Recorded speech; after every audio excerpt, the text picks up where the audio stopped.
Voltamos com o Roda Viva. Você nos acompanha para todo o estado de Pernambuco pelo canal 22, canal 31, canal 25, pela Vivo canal 322, pela NET no canal 15 e por todas as redes sociais. Por falar em redes sociais, todos os dias, às 8h30 da noite, a gente está entrando ao vivo pelo live do Instagram e do Facebook, discutindo, debatendo temas políticos, da economia, fazendo o balanço do dia. Acesse o blog do Aldo Vilela, aldovilela.com.br. E também o blog do Jairo, né? Que é o blog da Folha, que é Jairo que escreve, né? Vamos voltar nesse terceiro bloco, já com o deputado Silvio Costa, do Avante. Rebeca não perguntou ainda, faça a sua pergunta, Rebeca. Deputado, eu li um artigo recentemente do senhor sobre a reforma da Previdência, que foi publicado em alguns blogs, e aí no texto o senhor fala que a melhor forma da oposição se reencontrar com o país é declarando apoio à reforma da Previdência. Na sua opinião, não é um pouco incoerente isso, não? Visto que, levando em conta que em 2017 o senhor votou contra a reforma da Previdência, o senhor disse que a reforma da Previdência penalizava os menos favorecidos, né? Penalizava a classe trabalhadora, e o governo de Bolsonaro dá sinais de que pode utilizar o mesmo texto da reforma da Previdência de Temer. O senhor acha que isso não é um pouco incoerente, não? Pedir para que a oposição, de fato, se desarme e apoie a reforma da Previdência? Eu quero te agradecer por essa pergunta. Deixa eu te falar. Em 2009, eu era presidente da Comissão de Trabalho da Câmara. E o presidente Lula tinha mandado, lá em 2007, o FUNPRESP, que é o Fundo do Servidor Público. Estava lá desde 2007 dormindo. À época, a Gleisi era da Casa Civil de Dilma, Miriam Belchior era presidente da Caixa Econômica, Joaquim Levy era ministro de Dilma, Nelson Barbosa era ministro. Eu cheguei para Nelson Barbosa e disse: Nelson, deixa eu te falar. Se você quiser, se você botar o governo em cima, eu pego esse projeto que está arquivado do FUNPRESP e a gente consegue aprovar na Comissão do Trabalho. O que é o FUNPRESP? Antes do FUNPRESP, o servidor público se aposentava com 20 mil, 30 mil, 40 mil. Hoje, se um servidor público, o cara entra no serviço público hoje, ele vai se aposentar no máximo com 5.600, que é o teto da Previdência, e se quiser se aposentar com mais dinheiro, ele paga o FUNPRESP, ele paga por fora. Isso é o FUNPRESP. O FUNPRESP não prejudicou nenhum funcionário público que já estava lá. O FUNPRESP foi criado para a frente. Está falando aqui o relator do FUNPRESP, fui eu. Deixa eu te falar, Rebeca, o Brasil tem 2.200.000 servidores federais. Desses 2.200.000 servidores federais, 1 milhão é aposentado. É quase uma relação de 1 para 1. Este 1 milhão de aposentados, ele gera um déficit na Previdência de 90 bilhões por ano.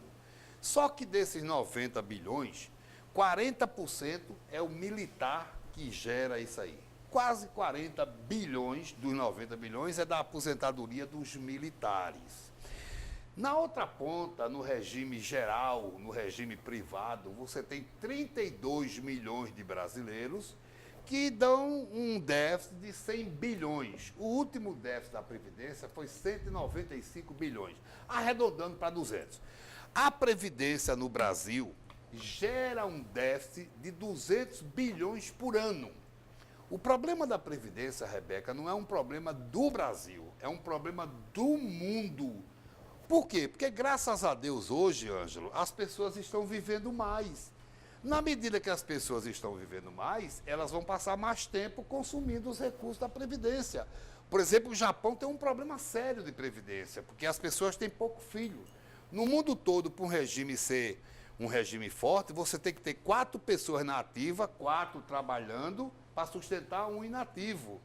Então, o que é que eu quero dizer com isso? Recentemente, a China, lá atrás, tinha feito um controle de natalidade.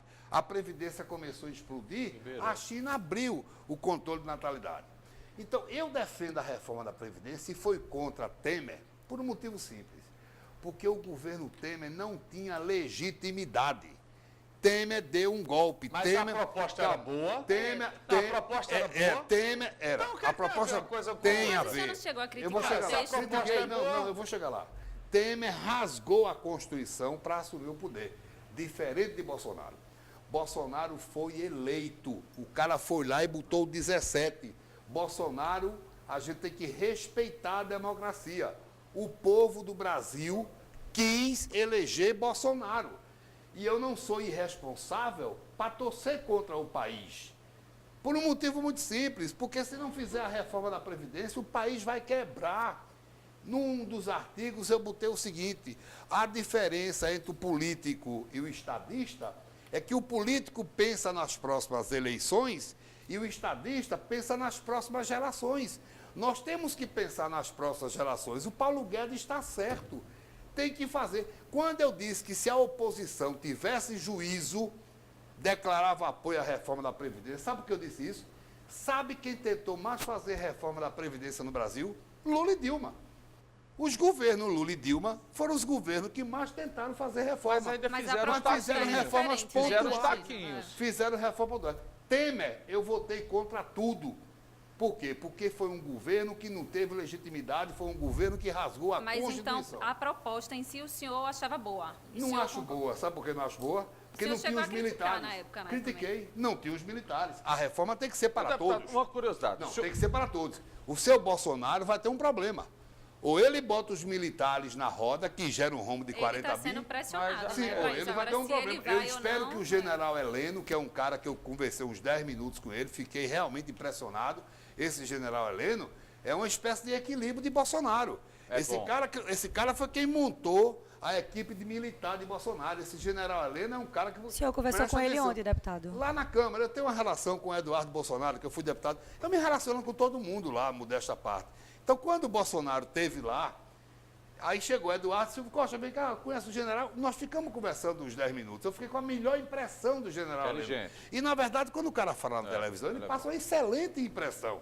Veja como é paradoxal. O equilíbrio da democracia no Brasil está sendo, o fiador da democracia está sendo o general Heleno. Mesmo que esse líder de governo que ele escolheu, o Major Vitor Hugo, não é, que é neófito no negócio de ser deputado, né? Ele é um consultor parlamentar, tem uma vivência dentro do Congresso, mas ele não exatamente exerceu o mandato de deputado, ele vai ser o líder do governo. Isso aí pode ser um empecilho para que se aprove a Ô, reforma? Jairo, eu vou ser bem honesto. Veja bem, se eu tivesse no Senado Federal, é evidente que eu ia fazer oposição ao Bolsonaro. Não ia fazer oposição ao Brasil.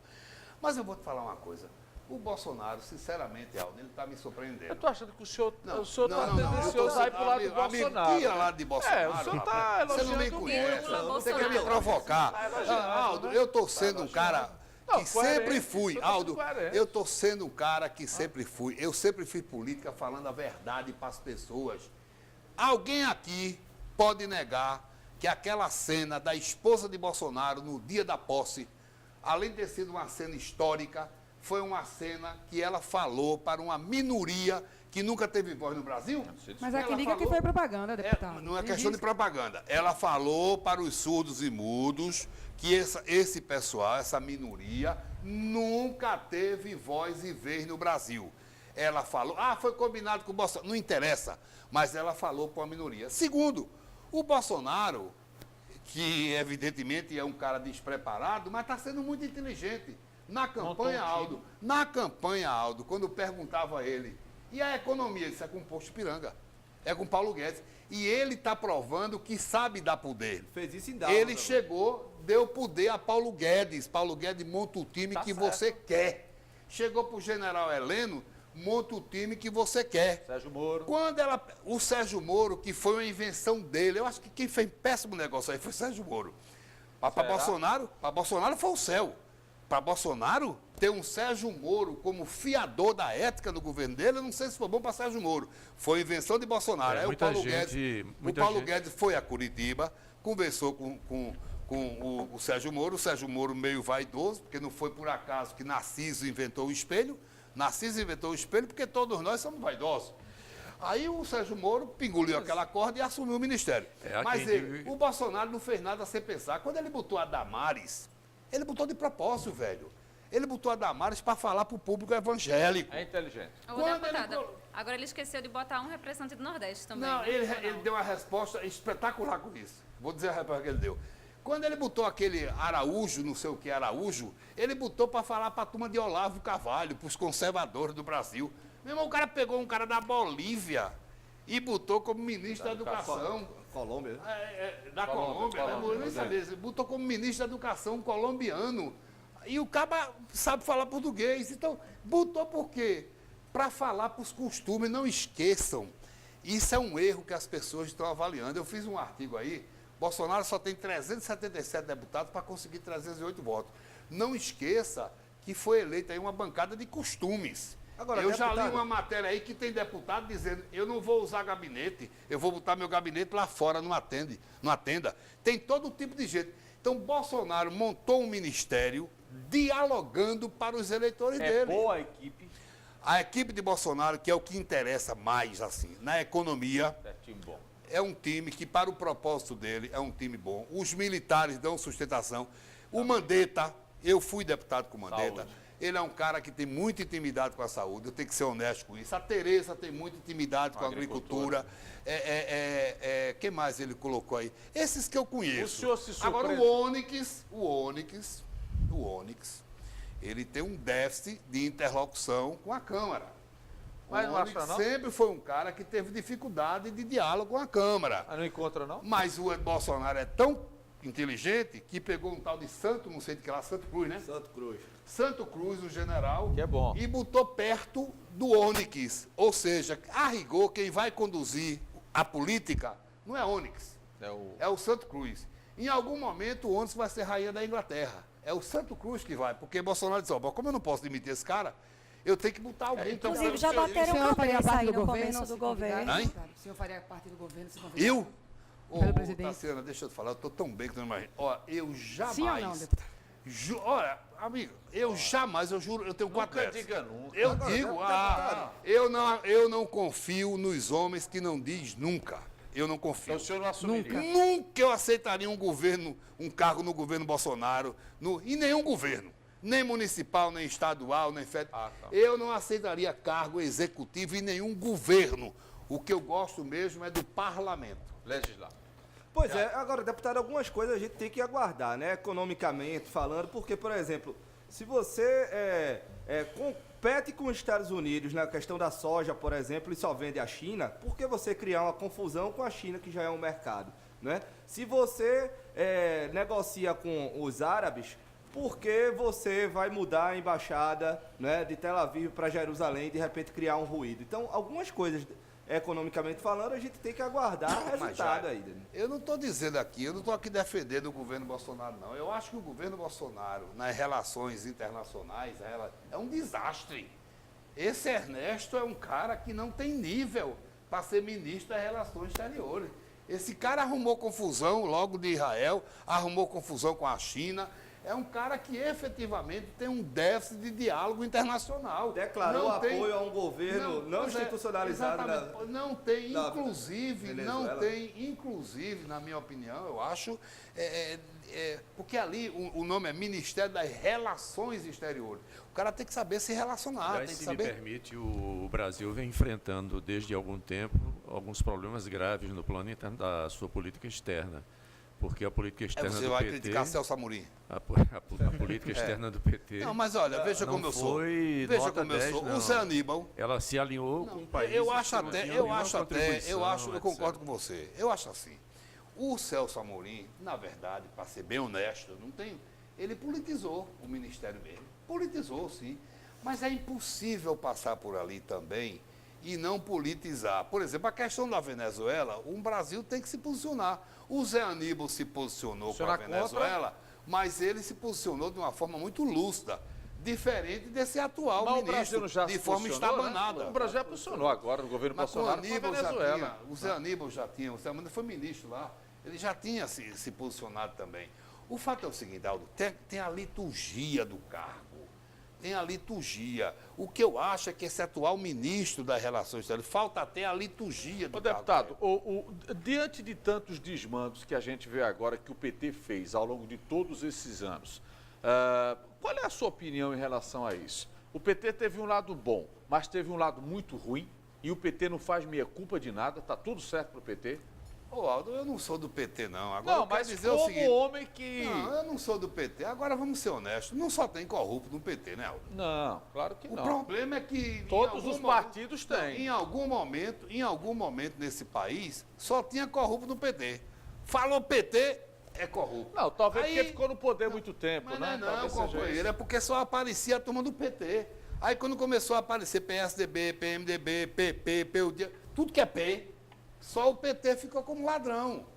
Mas no PT tem gente boa, rapaz. Dilma é uma mulher digna, Haddad é digno, Zé Eduardo Cardoso é um homem digno. PT tem gente decente. Gleisi Hoffmann, né? Ô, deputado, fazendo uma pergunta como lulista, que o senhor falou que era lulista. O senhor escreveu um artigo recentemente falando que todo aquele processo do pós-impeachment, que 2016 ainda não acabou, e que o objetivo final seria a liquidação política de Lula, né, e apagar a imagem aí do ex-presidente do imaginário popular. Queria saber, o senhor acredita que ele pode recuperar essa força política do passado? Se sim, como que ele recuperaria depois de todo esse desgaste aí de imagem que ele Deixa eu te sofreu? falar, sabe, lamentavelmente eu estou muito pessimista em relação ao presidente Lula. Eu acho que o presidente Lula só tem uma chance de sair da cadeia. Em abril, se o Supremo fizer uma revisão na prisão em segunda instância. Se o Supremo fizer, Lula sairá da cadeia. Até porque qualquer advogado de porta de cadeia sabe que o artigo 5º, inciso 53 da Constituição, está escrito lá, ninguém pode ser condenado até o trânsito em julgado. Essa prisão em segunda instância existe em outros países? Existe, mas está na Constituição dos outros países. A prisão em segunda instância não está na Constituição do Brasil. Então, o Supremo, para dialogar com a opinião pública, que um dos erros do Brasil é essa tal de TV Justiça, Ângelo. Nos Estados Unidos, a Suprema Corte vota, os cabas não sabem nem, Rebeca, como o Supremo votaram. Você não sabe... Aqui não. Aqueles ministros do Supremo parecem parlamentares, senadores. Eu chamo isso de parlamentarização do judiciário. Então, essa TV Justiça, a rigor, é um mal à democracia, Ô, Ângelo. deputado. Eu já vi ministro do Supremo dizer o seguinte, e o que é que a opinião pública vai pensar amanhã? Isso não é frase de ministro do Supremo. Quem foi? Quem foi? Ministro do Supremo tem que jogar à luz da Constituição, ele tem que julgar à luz da Constituição. Portanto, prisão em segunda instância é inconstitucional, mas o Supremo disse que era constitucional. Então, se eles mudarem o entendimento em abril, Lula é solto. Se não mudarem, com esse caso agora aí do sítio, ora, se no apartamento, convenhamos, o cara Aldo, para ser dono de um imóvel no Brasil, tem que ter escritura. Se o imóvel do cara, Renata, não tiver registrado no cartório de imóveis, não é do cara. Só é do cara quando está registrado no cartório de imóveis. Mas, deputado, Aquele diabo daquele apartamento não estava no nome de Lula. O senhor acredita que Pegaram aquele uma apartamento não cena, é dele pegaram ainda? uma cena lá, armaram a cena, seu Sérgio né? Moro, e condenaram Lula. É da Imagina esposa. no sítio. Era da esposa, então. Também não era, rapaz. Se tu quiser, porque é longa. Se tu quiser, eu te conto a história do apartamento aqui. Ô, Se você deputados. botar para 4 horas de programa, agora. O fato é o seguinte, companheiro. De quem é o apartamento? Num sítio. Exatamente. Sabe de quem é esse sítio? Não, Sabe de quem é esse apartamento. O apartamento é da OAS, velho. O próprio Léo Pinheiro, o Sérgio Moro perguntou. O apartamento está no nome de Lula? Não, está no nome da OAS. Mas é a de OAS Lula. dava pro Lula Ô, falar. vamos falar um negócio? Tu não está aqui toda terça-feira? Isso, é. Eu vou dizer que essa TV é tua. É minha mesmo. Não é sua, não. Essa TV é de Paulo. Então, veja, o fato é o seguinte, velho. O fato é o seguinte. A figura jurídica que o Moro construiu... Se vai o sítio, o senhor falou que O sítio, sabe de quem é o sítio? Não. A rigor, é de Fernando Bittar, amigo de Lula desde a década de 80. Mas vão pegar Lula. Porque Lula levou patinho para lá, levou não sei o quê, levou tal, levou isso, levou aquilo. Aí, Pedalinho. sei lá, pedalinho, né? Pedalinho. Essas coisas. Então, é muito claro que Lula vai ser condenado, né? Eu lamento isso. O senhor acredita Agora, ainda o cegamente processo ali em é Lula, né? ocultação de patrimônio, né? Ocultação Amigo, de essa patrimônio. questão de acreditar cegamente, eu não... veja bem, companheiro, eu acredito na justiça e na Constituição da República. Certo. O parlamentar tem que defender a Constituição e tem que defender a independência entre os poderes. Meu Não irmão, tá tendo. Eu quero que quem errou, que pague seus pecados. Tá vendo o Bolsonaro? Eu tô com pena dele. Ele tá com problema sério agora para resolver. Filho. Porque o Bolsonaro, ele diz assim, a ética, né? O governo dele é da ética. Deixa eu dizer uma coisa para tu, sabe? Confúcio Confúcio, ele já dizia, 500 anos antes de Cristo, Confúcio, quando os grandes homens querem consertar os seus estados, primeiro conserta as suas famílias, depois se conserta. Bolsonaro não conseguiu controlar a corrupção na família dele. Agora, Aí vai conseguir no Brasil. Mas não diz essa coisa ficou ruim para ele. Mas não diz Aí que isso é um ele hábito do fica parlamento? confuso, né? Confuso. Não disse que é um hábito do parlamento, isso que o filho dele fazia? Confuso. Rapaz, eu não sei se é hábito, eu não tenho essa informação, se é hábito do parlamento. Lá na Assembleia A Legislativa única coisa do que eu Rio- posso lhe responder é o seguinte, modesta parte, eu estou saindo quinta-feira da vida pública, fui vereador de Recife 3 mandatos, fui deputado estadual, estou no 3º mandato de deputado federal. Eu não sou paladino da ética, eu tenho horror a paladino da ética. Você viu aquele Demóstenes Torre, que era paladino da Era, ética? de Eu botei Goiás. pesado nele lá, de Goiás. Democratas. Eu tenho horror a paladino da ética. Agora, eu desafio um brasileiro, uma brasileira, a encontrar um sinão na minha vida pública.